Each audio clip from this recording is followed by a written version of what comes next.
Question में ये एक स्क्वायर है जिसके 4 कॉर्नर हैं, डी पर कुछ नहीं रखा है। यहीं पर हमें फील्ड निकालनी है, बाकी 3 जो कॉर्नर हैं वो फील्ड हैं।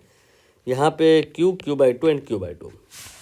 तो डायग्राम एक बार ऐसा करते हैं, कॉपी करके कहीं स्पेस वाली जगह पे ले जाते हैं। ये लीजिए, थोड़ा बड़ा भी कर लिया मैंने।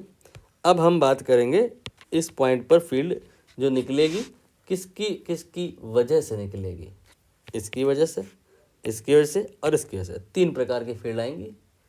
ए की वजह से जो फील्ड आएगी कितनी आएगी ये मत बताओ, किधर आएगी।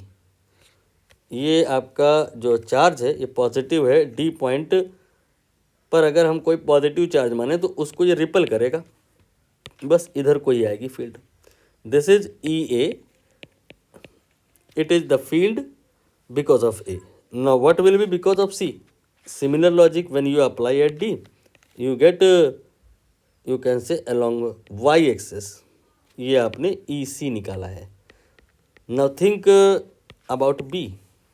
B की वजह से जो D पे फील्ड आएगी, यहाँ पर पॉजिटिव चार्ज माने तो इसको ये रिपल कर देगा, इस डायरेक्शन में फील्ड आ जाएगी because of C, no because of B।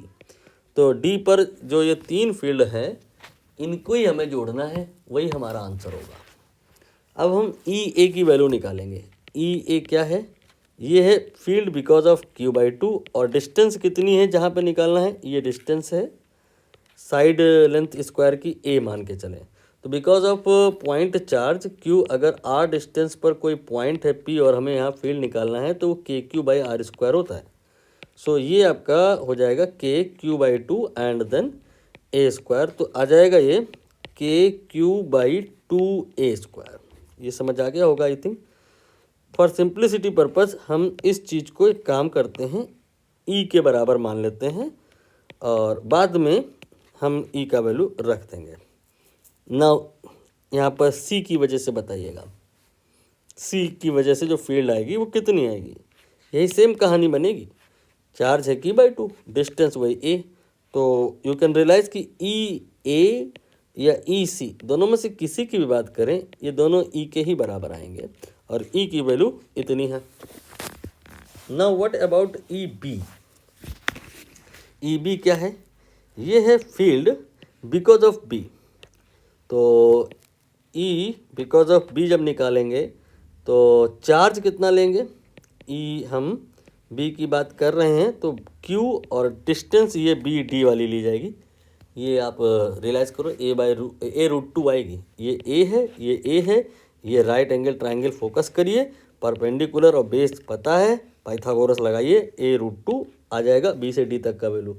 तो KQ/R² जो फॉर्मूला होता है field due two point charge में, Q की वैल्यू इतनी है, R की वैल्यू इतनी है, रखेंगे तो देखेंगे क्या आता है। KQ, ये A√2 लिखना था मुझे यहाँ, एंड R की value A√2 and square of that 2A²। ठीक है, शायद मैंने कैलकुलेशन में कुछ एरर करी है, let me check out once again. ये आपका जो EA है यहाँ पे KQ/2 एंड देन A², ये सही है।